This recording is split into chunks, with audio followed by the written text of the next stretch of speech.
Hello, everyone. Welcome to our another episode of LSLIT Public Lecture. Before we proceed further, I would like to request our audience who are currently live with us in this particular session or who will be watching later from YouTube. If possible, please subscribe to our YouTube channel.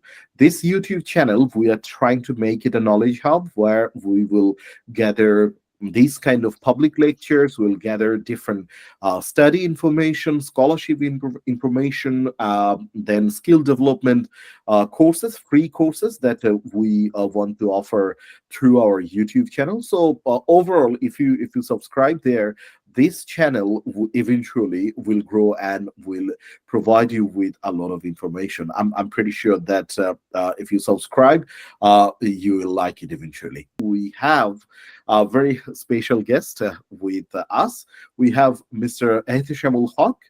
Mr. Ehteshamul Hoque, he is serving as a trade specialist at the Asian Development Bank, ADB, in Manila, Philippines. He was a Chevening Scholar in 2003-2004, and he did his master's in development studies from one of the top UK universities, SOAS. So before you submit your application on the 5th of November, you will get a very unique opportunity to hear from Mr. Hoque, his side of stories, his experience, and of course, those who are with us live today in this particular session, they will get a chance to talk to Mr. Hoque and ask him questions. This is going to be a very, very unique and special opportunity for you. So without any further delay, I like to request our guest, Mr. Hoque, to take the floor. Thank you very much, Niaz, for this opportunity to speak before, say, potential Cheveners, Chevening scholars. So, and thank you all for your time. So without further ado, let's start straight to the point. In this session, maybe I'll start with classifying some scholarships. Depending on providers and why the providers they provide scholarships to students. Usually we will discuss master's level because that's our focus today, and then we'll focus on government scholarships, why other governments, say developed country governments, provide scholarship to the developing or least developed country students. And then we shall touch upon some eligibility criteria of Chevening. Although you know that everything is on the web, you can go to the Chevening website and you see everything. But still, we can quickly touch upon that, and we shall discuss some catchwords for your application. Maybe then I would like to provide some tips for your say Chevening application, and also can discuss one application that I helped one of the students, one of the, say, potential Chevener last year. And finally, and maybe we can spend more time on that, which is my story, because that's something you won't find on the web. So how I prepared myself for Chevening, and also how Chevening Scholarship, the degree I did in the UK, helped in shaping my career, and also, if you like, leadership. That's the main catchword you'll hear many times today, and also when you are making your Chevening application. So Chevening is just a noun. It doesn't have any meaning. It's actually former secretary of FCO's name of his house was Chevening House, official residence of his house. So that's how they took this name, Chevening Scholarship, and it started in 1983, and last year was the 40th year, and they provided over 40,000 scholarship by now. And again, their main two scholarship programs, you know that, one is Commonwealth and one is Chevening. So to get a Commonwealth scholarship, your, say, academic results should be super good, excellent. And for Chevening, again, academic scholarship, say academic credentials or academic record is not the main, say, criteria. The main criteria is leadership skill and how you project that in your application and in the interview. So that's maybe one of the important uh, takeaways you can get from today's session. So maybe let's start with classifying the scholarships depending on providers. There are a number of, I mean, providers are different. Usually, some multilateral organizations, multilateral development banks, they offer scholarships like World Bank Scholarship or ADB Japan Scholarship. The main purpose is actually to, I would say, build the capacity of developing country professionals and global development. NGOs and other foundations, they have their own, say, purpose. Usually, I mean, they want to cover social justice and sustainability. Corporations, they provide scholarship like Google Scholarship and Schwarzman Scholarship, etc. Universities, they have their own scholarship schemes. You know that almost, I mean, all, say, prominent universities in the world, they have their own scholarship, and their main purpose is to, say, hunt talents, and again to support students who were not able to fund their own study. Our main focus today will be government funded scholarship. It's again of two types. One is home government funded, which is your own government fund you for to study in one of the, say, prominent universities. So we know that India has its own, say, funded scholarship. China has their scholarship, and many other countries. Singapore also has scholarship, like Singapore, US, Singapore, UK scholarship. And the other one, which is today's focus, the host government funded scholarship. So the main ones, you know, that they are UK, they provide Chevening Scholarship, USA provide Fulbright, and Australia provide Australia Awards. Previously, it was known as SOAS Scholarship. So fortunately, I got all three, Chevening, Fulbright, and Australia Award. And for personal reasons, I didn't pursue Fulbright, but I did Chevening and Australia Award in my days. And the purpose of these scholarships, that's most important for our discussion, so that you can remember those, I mean, purposes that should help you prepare your own application. So the host government scholarships main purpose is actually to attract talented international students, and also to support developing country to, say, uh, mostly in most cases, to build diplomatic ties, to identify potential leaders. And maybe I can give you an example here. The Cheveners, the UK government, I mean, which was previously known as FCO Scholar, Foreign and Commonwealth Office Scholarship, or now the department has changed its name again. It's now FCDO. So they always feel proud to say that, I mean, they identified proper scholars for the scholarship, and many of them led their countries. Until last year, 20 as many as 20 current and, I mean, previous Chevening scholars led their country as head of state or head of government.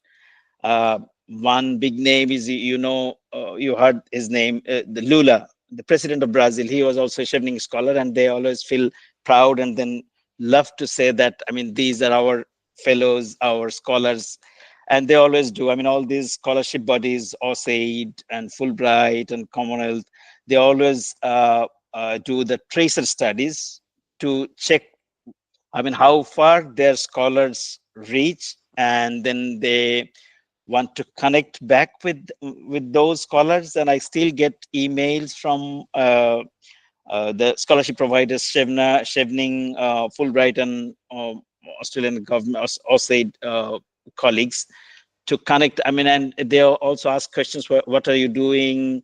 Are you available to develop a story or story, how that scholarship helped you. So these are very common, and this is one of the main say purposes of them supporting developing country professionals.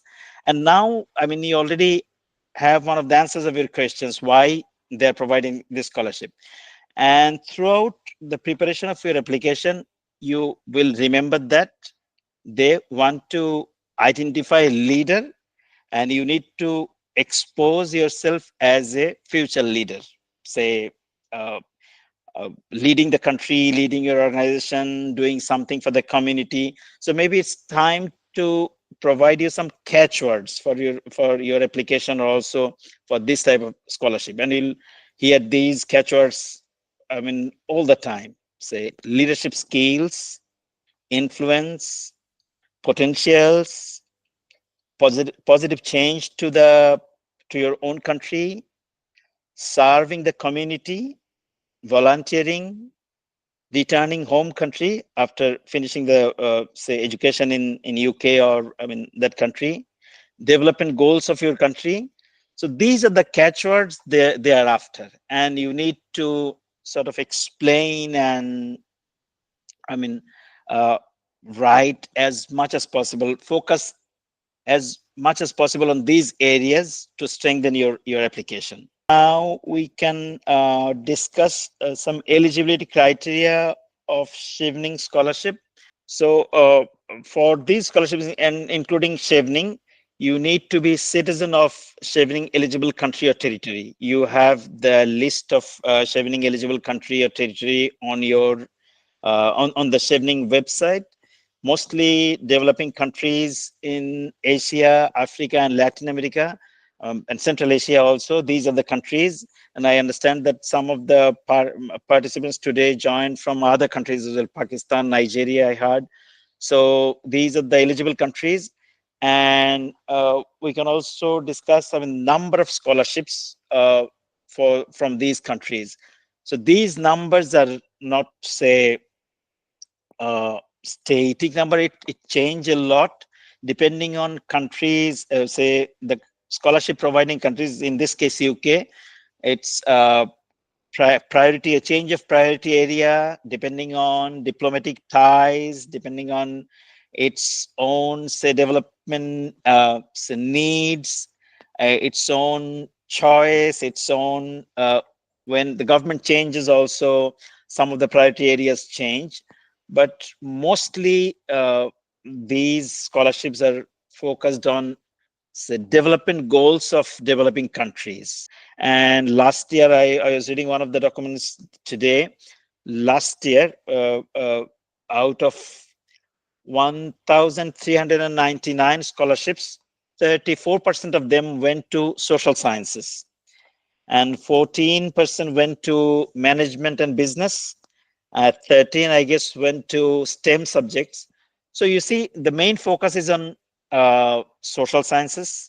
You know what subjects those are: economics, development studies, communications or journalism, public administration, international relations, and some new areas of study we can discuss. We can come back to those later.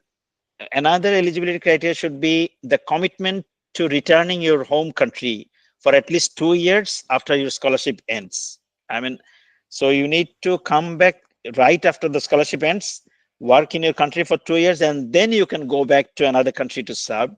But for 2 years, you need to come back, and you need to have at least 2 years work experience. And these could be full-time, volunteering, part-time, etc. But it has to be 2 years of full time, which means, I mean, for UK standards, 2,800 hours of work. And you can justify when you prepare your application if it's part time, if it's volunteering. So you need to add all those work hours, and you can justify your eligibility. You need to have an undergraduate degree, and that qualifies you for UK master's program. Chevening Scholarship is only for master's course, not for, say, MPhil or M Research degree. So these are only, say, 9 months to 1 year taught master's courses. And for researchers, they say that, I mean, there are many other opportunities, university scholarships, etc. There are many opportunities for research students. So this is for only taught master's course. When you prepare your application, you need to apply to 3 different and eligible UK university courses. It doesn't say 3 universities. So it could be 3 courses in one university, or same course in 3 different universities. I mean, whatever.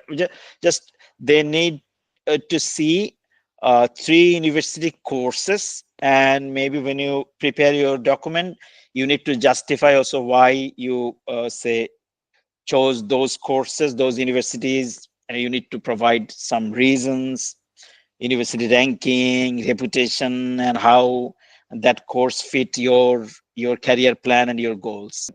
These basic eligibility criteria actually make almost everyone eligible, and that makes Chevening Scholarship super competitive. For example, if we compare with OS8 or Australian awards, their say eligibility criteria is quite specific. They only offer, I mean, I know for Bangladesh and also many other countries, it should be the same. They offer scholarships to government officials. In case of Bangladesh, say cadre officials, say fast track government officials, and some selected development bodies, civil society organizations, and also say applicants uh, from uh, from specific social strata, specific social group or tribes, if you like. So these specific groups, they only provide scholarship. Those are not open. Fulbright also, the main Fulbright scholarship, we know that it's for researchers and also university teachers, faculty members. So this is also not open. Among those government supported scholarships, Chevening is the most open one. And for that reason, you understand that it's most competitive one. So, I mean, almost everyone can apply with 2 years of experience and with an undergrad degree, but it's super competitive, super competitive. And no matter how efficient you are, what your background is, it's extremely difficult to say that you are, say, based on only your, say, the merit of your application, you would get it. So maybe that would be one of my suggestions, that, I mean, just you should apply for Chevening, but it can't be your only choice. Again, the numbers are also limited for Bangladesh. When I applied, when I got the scholarship, that's 2003. From Bangladesh, those days it was say 5 to 7, and at some point, I guess 2010 to 15, they raised the number. They provided 10, 12, 15, but nowadays I'm hearing that it's again 8 to 10 or 8 to 12. It depends on, say, diplomatic ties and many other reasons. So I mean, from last year's report, I saw that the most students went to UK under Chevening were from India, Brazil, Pakistan, Nigeria, Indonesia. And again, as I said, everyone with any background can apply. So when I applied for Chevening, it's interesting. I wanted to come back to that later, but again, since we are on this, I was just a private bank official. So it's not very common that, I mean, this type of say open government scholarships are provided to a private company official. So, but maybe they like the application, and also I say maybe performed well in the interview, or maybe I say got their trust, so that they had trust on me. They thought, say, they identified a future leader. I don't know. So maybe that was one of the reasons. So that's why I'm encouraging anyone with any background. For Chevening, you can apply, and you are a strong candidate. As long as your application is strong, you can say develop an original say storyline, and these are the most important say inputs for your application and for your say motivation. I wanted to give some statistics on Chevening so that you would have some idea. So last year, as I said, from 143 countries, 1,399 scholarships were given. Um, from our country, we gave the number, and I also informed you the percentage of social science students. So again, I mean, whatever your background is, when you are preparing for Chevening, try to match your background, say not necessarily academic background, what you're doing now, try to say, match that with your application, and to increase your chances, you can think about social science subjects like development studies, development economics, development management, public administration. Uh, Nowadays, one of the interesting subjects, and I understand that developed countries are interested to provide, to say, develop capacities in developing countries, technology management, data analytics.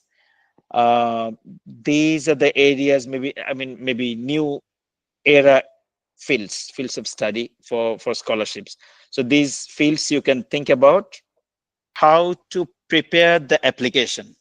So again, many scholarship I mean, all these government scholarship applications, the focus areas are similar, same, and they ask, if I compare with, say, Fulbright, I mean, I did Hubert Humphrey Fellowship, which is again a professionals scholarship.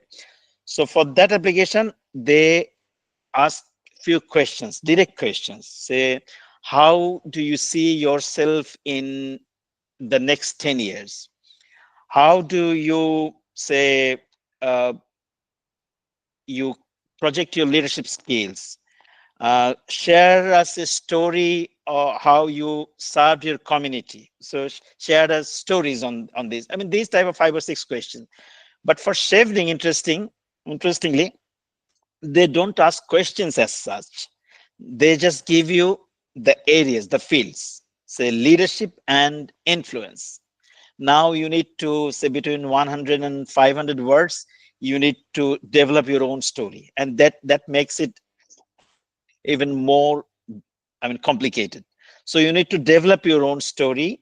You need to say, show your, I mean, say a story how that project your leadership skills. And also in my Chevening interview, they asked me a question, uh, when you felt that you are a future leader, or how you felt that you are a future leader, uh, tell from your experience, from your previous experience, and why we should pick you as a Chevening scholar. So these are the common, say, interview questions, and also in the application you need to develop those stories. So it's important to do some research on your own self. So one of the, say, first step could be to deeply look at your curriculum vitae, your resume, and to think about your previous works, previous job, and also maybe your extracurricular activities in the university. When you develop these stories, it would be great if you could provide examples from recent past, not say, if you have been working for 10 years, you are providing an example, 9 years ago I did that. No, it's better to use experiences from the recent past. But again, I mean, if you have an interesting story long ago, your student years, that's also okay. But say if you develop 5 or 6 stories, three at least 3 should be from the recent past, so that you can think about. And also these questions or these stories should be, say, competency based. I mean, this should project your competences, say, again, leaderships, community serving, etc. So you need to uh, you need to describe the situation, one of the situation, and what actions you did as a person, as a teacher, as a student, as a social worker, as a professional, what you did, and the result, and the impact of result, of that, of your actions. And maybe if you can go beyond that, maybe in a few sentences you can provide that how you could do better, what you didn't do but you could do. So that's also, I mean, that's how you can develop a story. They asked 5 stories. Maybe from last year's question, I can give you exact 5 headings or subheadings.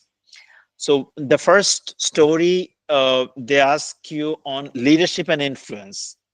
So again, leadership means not just, I mean, say we feel leadership means, say, you need to have a connection with politics, etc. No, it's your leadership skill. Say you could be leader in your family, in your community, in your school, in your university, in your office. So, and also how you can influence people. So I mean, that's another catchword they're after, which is influencer. They try to identify influencer. So these are the areas, these are the, say, key areas you can think about. And when you develop your story, always think about these catchwords, and also try to use those words, I mean, in different places, so that sometimes, like we said, they receive thousands of applications. So sometimes they use technology to shortlist applications. So in that case, when you use these catchwords for the technology, for the machine, it's easier for the machine to identify or to shortlist the applications that used these catchwords more. Next story was on relationship building and shared learning. So again, as I said, I mean, this is not only supporting developing country, they bring developing countries for future leader to their country, and then they try to have a blended learning with their own students, their own professionals. So a cultural ties or bondage is built, and when that expert or future leader go back to their country, he or she still feels that cultural affinity to UK, and that's how a sort of an opportunity or potential for future connection or linkage is developed. So maybe in that story you can develop a story, or you can mention these areas. I mean, how, what's your plan when you go back to UK, how you want to blend with UK society, UK students. Uh, uh, are you a friendly person? You want to make friends with the UK students in your field, and when you come back or go back to your own country, do you want to continue that affinity, that say network, and then what do you want to take that network to the next step? So do you want to build a project based on what you learned in those countries? Do you want to use those UK experts in your project? So I mean, it could be, say, you can dream it, you can shape, I mean, develop your story from so many different say aspects, and also try to make it interesting. It's not, say, all those say it shouldn't look like an academic essay. The next question is not question, again, heading. They ask you to develop your story between 100 and 500 words starting in the UK. So here you have the opportunity to, say, provide reasons why you identified those courses, how these courses match your, say, your experience and your career future plan. And again, in this area, you can use the university's ranking and reputation, and the reason you want to pursue that degree with that university. So here, my suggestion would be, try to dream big. I mean, for when we develop, we apply to UK universities, and I know that, I mean, some of the experts would agree with me.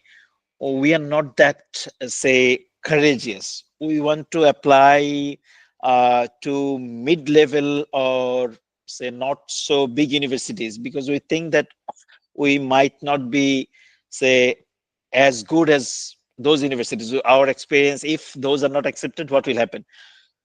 Don't think like that. You are applying for Chevening Scholarship, which is quite competitive. You need to dream at that level. So maybe, for example, you're applying, say, I can give an example from my subject, say development studies or say development economics.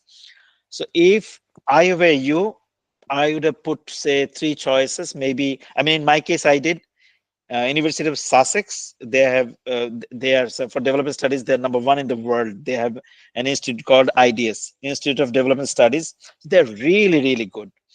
And then I picked University of East Anglia. So they're also good in development. And then my second choice was SOAS. First choice was IDS, and third was East Anglia.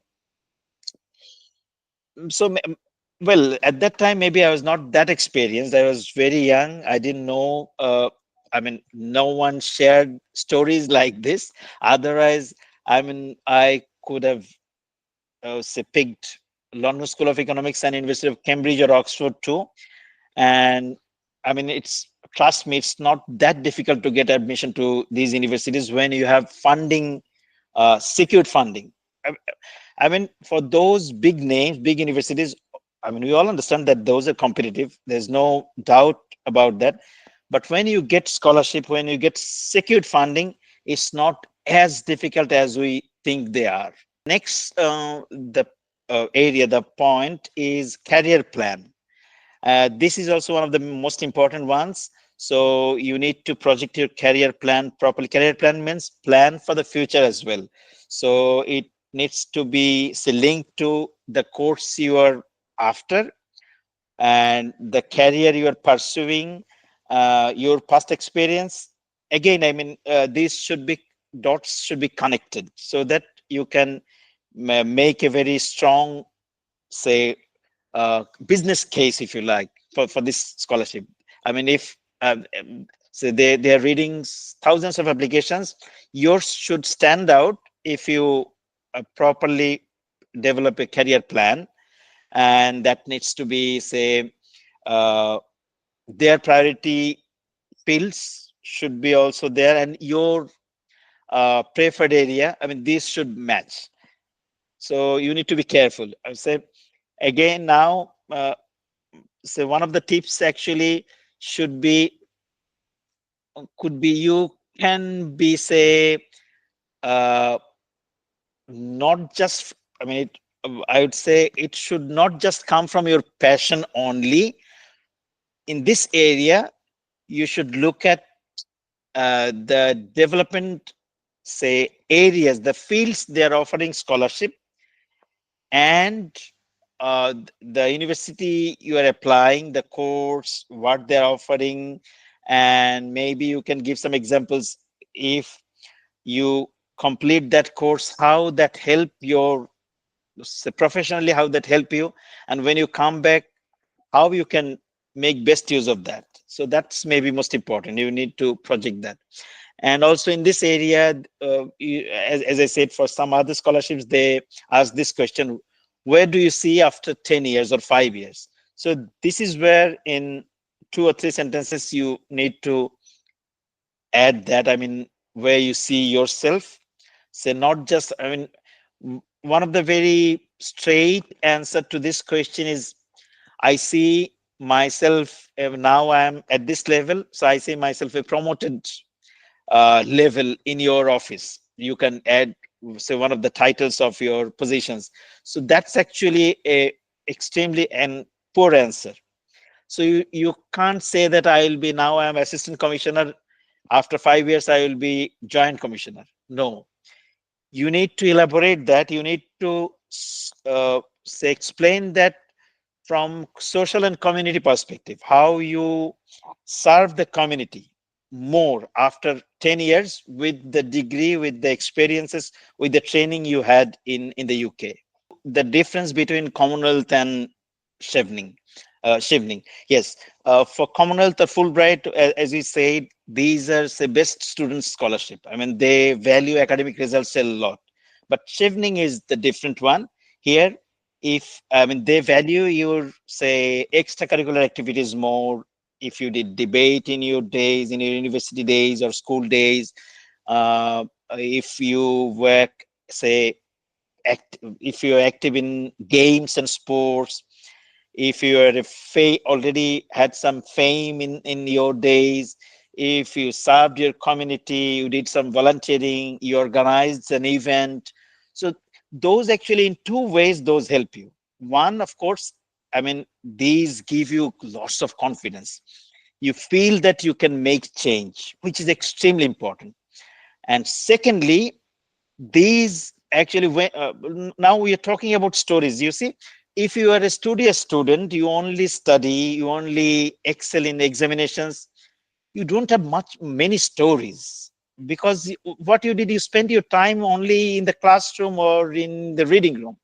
So when you have all those extracurricular activities, if you're friendly, you mix with people from different social strata, you worked with, say, so you did some scouting, you had debates, you participated in different competitions, you did some, say, hiking, you visited places, you volunteered, you spent 3 months with, say,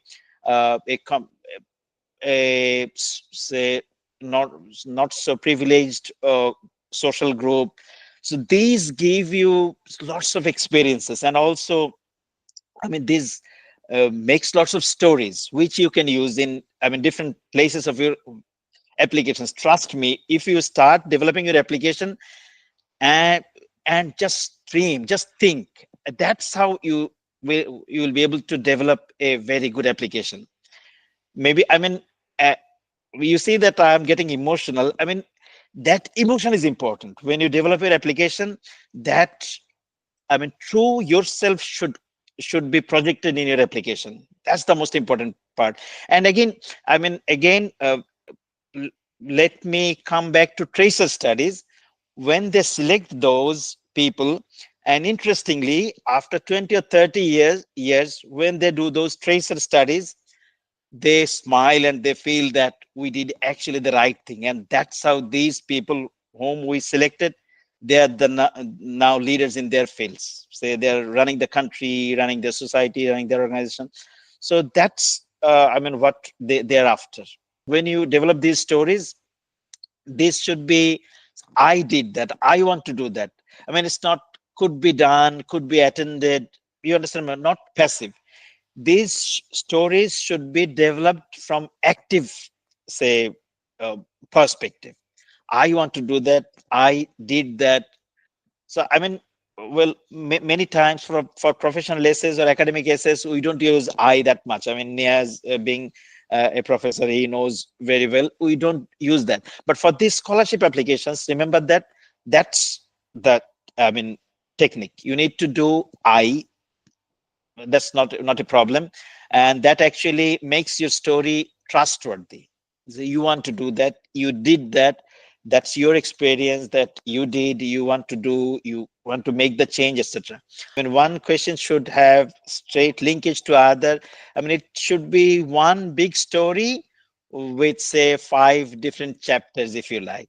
I mean, uh, it should be, as I said, original, authentic, uh, and you should not copy from other source. I mean, you can get information from different sources, but you should not copy paste.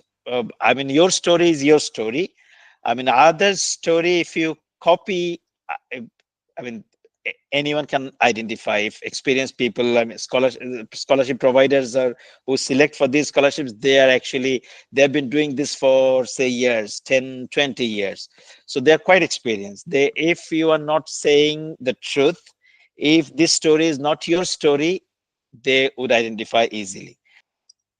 Now, maybe I can give you some of my stories so that you can uh, understand how I prepared my application, and also how Chevening helped me in my career. As you know, I started my career as a civil servant in the in Bangladesh government. I was an assistant commissioner with customs and excise. But before that, I worked for a bank for 2 years, private bank, commercial bank, and before that, I was a journalist. So when I was applying for Chevening, I was actually a banker, a private banker. So I never thought I would be selected for that because, say, I mean, I was told that these are not the areas, not the fields they provide, say, development scholarship. But I was serious, and I tried to develop my application carefully, and I was shortlisted, and then they interviewed at the British Council. So again, I mean, before I forget, one of the issues, one of the points for this scholarship, for Chevening Scholarship, you don't have to be in Bangladesh when you're applying. For many other scholarships, including Fulbright, when you're applying, you need to be physically in your country. But for Chevening, there is no such condition.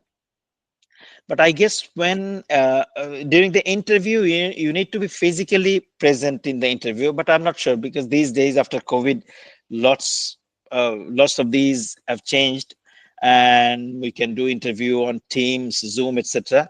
But for these interviews, I'm not sure. You need to check with the relevant people or relevant websites. But I haven't seen anywhere that, I mean, you need to be in the country when you're applying. Then I spent almost 10 years in Bangladesh Customs, in the NBR, mostly in policy and international trade related areas, fields. I spent some time in Chittagong Customs, and then I got OSAID scholarship. I went to University of Canberra to study international customs law and administration. Uh, I mean, the reason I'm telling you my story, here you'll find something interesting. They gave me a list of subjects. Chevening also have their subjects, but my preferred subject was not there. I mean, they offered public policy, but I said no. For me, since I'm a customs official, for me, public policy is customs policy. And I wrote them a long email, and I could justify that, and I got the scholarship. For Chevening also, I mean, on their website, I saw today that they have a course finder. So when you're selecting your courses, you can select your courses from that course finder. But if the course you are after, you are passionate about, is not there on the list, you can still write to them, explain them why you want to pursue this course. You know what? I think this actually strengthens your application even more, because you are justifying that you're serious about your application, you're extremely passionate about your course, and say out of those 2 or 3,000 or 5,000 applicants, you are the one who are writing to them, justifying and I mean, making a business case to study that course. So this is something you can consider. Since it's extremely competitive and we are talking about thousands of students, try to be, I mean, someone stand out, someone different, someone easily identifiable. So that's how your application will be stronger.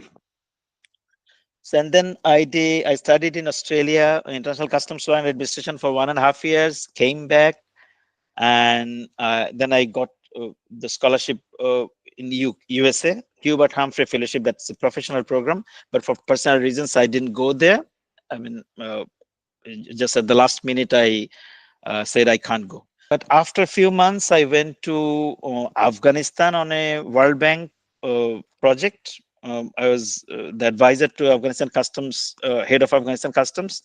Again, came back, spent few days there, worked for Asian Development Bank as a consultant in Bangladesh, and then I moved to World Customs Organization. I worked in Brussels and Bangkok in two spells, and went back again, led one of the USAID projects for 6 months, and then I got a job in World Health Organization, WHO, in Geneva. Spent there 3.5 years. From Geneva, I moved to Manila, Asian Development Bank, but I'm moving again. Next month, I'm going to join International Monetary Fund, IMF, headquartered in Washington, D.C. So just quickly, I told you my story because these, government funded scholarships, those actually helped a lot. These give you confidence. These give you, so you went to those countries to study, you met people, you created networks, and in the career they help a lot, trust me. You know lots of people, and in your field, in your academic area, or you have friends in all those countries, someone you studied with. So these actually really help. Do we have any questions so far? I saw that some comments are coming. I'm not sure whether they're questions or not. So, We have some questions. One of our participants, he asked a question that to apply for the Chevening Scholarship, I need to have an admission acceptance already in my hand. Am I right? So one confusion here is basically admission acceptance and an offer. So like when we get an offer, if we don't accept the offer, still the offer is there. And for in the UK, for most scholarships, having an offer is important, but not necessarily we have to accept the offer, but we have to show that the offer is there. So if you could explain this for okay. our audience, please. Thank you very much. Quite a pertinent question. I understand that he is a serious candidate. So, usually when you make your application, you need to apply, as I said, you need to identify 3 courses in one university, or 3 courses in 3 universities, or same course in 3 universities. So by the time, by the deadline, you need to have one unconditional offer. So unconditional offer means there won't be any condition, say any academic condition, or any, say, sometimes they have English language condition. Say if your IELTS score is, say, 7 or 7.5, uh, you'd get it. So that's the condition.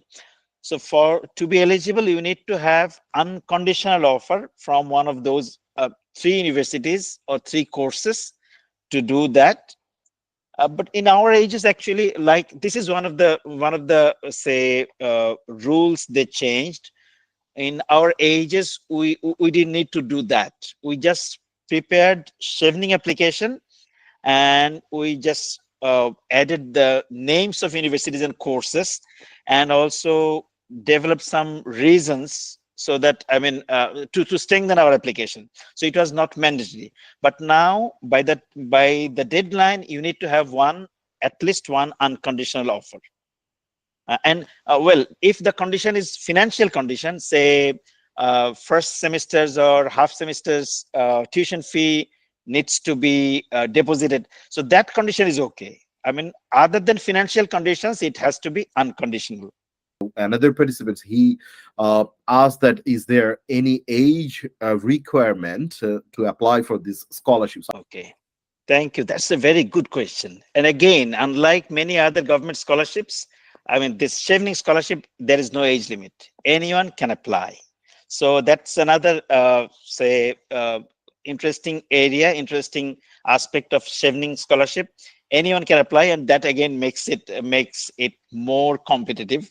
So anyone with any background, say long experience, uh, can be your competitor. So it's really it makes it interesting as well. So they can identify from say potential scholars from so many different background, and that makes their work also difficult. But again, it's extremely competitive. Yeah. So there is no age limit. Anyone can apply. Hello, Mr. Ehtesham. Thanks for this all-around wonderful session. I'm being very glad that you've explained everything about the Chevening Scholarship. So I was particularly interested to learn about the process, that what actually they ask you in the interview board, and how rigorous is the process of the interview? If you may explain that, that would have been great for many students like us. Thank you very much, Nafis. Well, for Chevening Scholarship, it's actually the interview is, I would say, what you need to write on your application. Say interview actually is the same. I mean, the similar questions. So they have your application in front of them. They ask you questions from your stories. So one of the common question, it's common for all job interviews as well. So they will say, why shall we select you? How you prove yourself as a potential leader, or why you should get the Chevening Scholarship. So develop a very strong answer for that. And this is a say automatic question. You'll be asked this question in any way. I mean, in this way or say in a different way, but this question is automatic. Always they ask, prepare a 3 to 4 minute very strong answer for that. That really helps. And in your answer, you need to provide, say, you need to add something from your previous experience. You need to add the courses you're applying, your own career, and your future plan. So 1 or 2 sentences from all your sections from your application. You develop a say 3 to 4 minute answer to that question. That really helps. Maybe that's the most important question for them Yes, and for you. definitely. I think this is quite an intuitive insight from you. I'm sure I'll keep that in mind. Yeah. Thank you. And maybe Nafis, maybe related to that, uh, in the interview, and again, it's true for all interview, for job interviews as well. When we face interview board, uh, including Chevening, we should think. I mean, if I were him or her, uh, what are my expectations? Why I would have selected again me? So that should be really important. You need to sit in their chair that I am a UK government official or I am UK High Commissioner in Bangladesh. I need to select 5 candidates, say 5 Chevening scholars. So whom I should select? You need to deeply think about that. That will answer many of your questions.